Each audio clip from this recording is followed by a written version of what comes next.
First of all, thank you to Mr.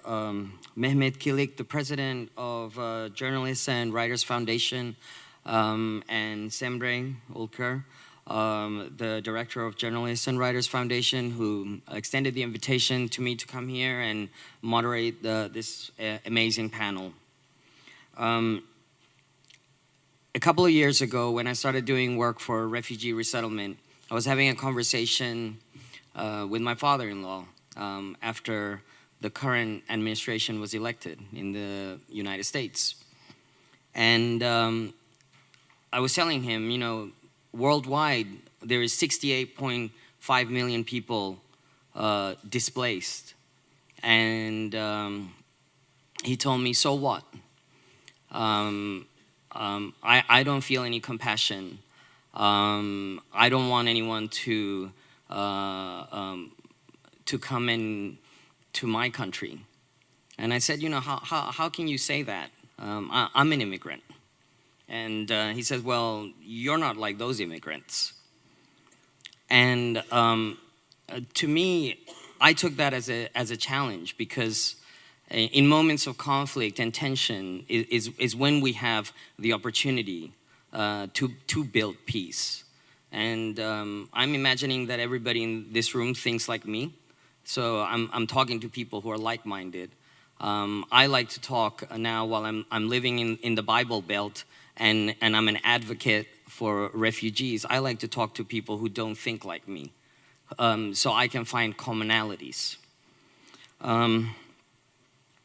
So internally displaced in 2015, there was 40 million people, IDPs worldwide. And as our borders continue to shrink, there is still a lot of hope in the world. And there are over 11 million people doing humanitarian work around the world, like many of you. And I think that's where the hope lies, in us finding creative strategies in how to peace build. In 96, there were a small percentage of women Blue Berets for peacekeeping. Now, 40% of the Blue Beret peacekeeping for the UN are women. In this day and age, with everything that's happening worldwide, and I think some of the movements that are happening socially in the United States, it's a second wave of civil rights, I like to say. We are focusing on the role of women to participate. And it's not an opportunity for us. We must create that space, all of us working together.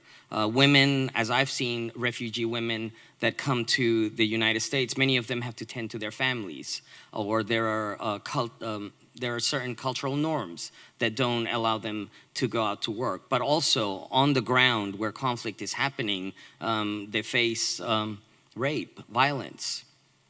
Part of our goal is how do we create pathways, peaceful pathways, so women are able to occupy those spaces.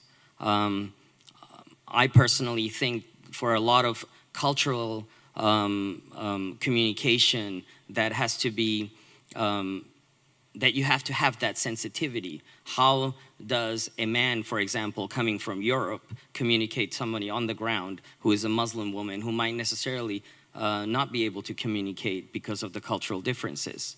Let's bring to the table the women that are capable of doing that, and to empower them and create peaceful environments.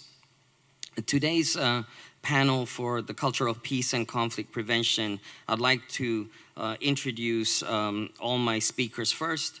Dr. Boutje Prins, Professor of Citizenship and Diversity from the Netherlands, will be speaking of the role of diversity in today's globalized world and cohesive societies for the culture of peace.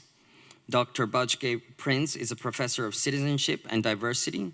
She studied Dutch language and literature and philosophy and acquired her PhD at Utrecht University in 1997. Michelle Breslauer, Program Director for Institute for Economics and Peace USA, will be speaking about breakdowns in peace and indicators of improvements, How do we move from prevention to positive peace? Michelle Breslauer is the director of the Strategic Partnerships and Programs of the Institute for Economics and Peace, a global think tank that uses data to understand and communicate the drivers of peace. Michelle has had leadership role in the execution of the strategic communication of IEP's internationally recognized research and education products, as well as its public programs from the initial startup phase. Mr.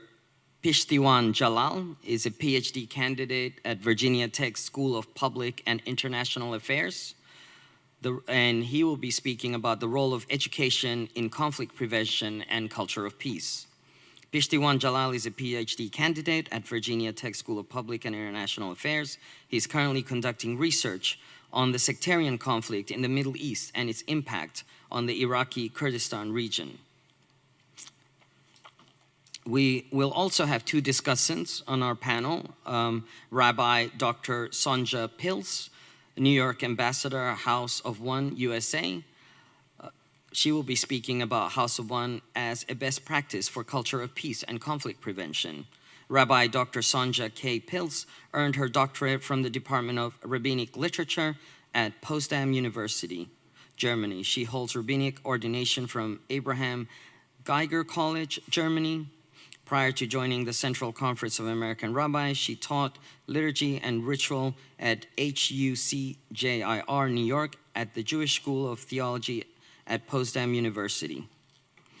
The second discussant will be Tahmina Abdul Sabur Payende, Afghan Turk High School, Afghanistan, and she will be speaking about girls' empowerment through education.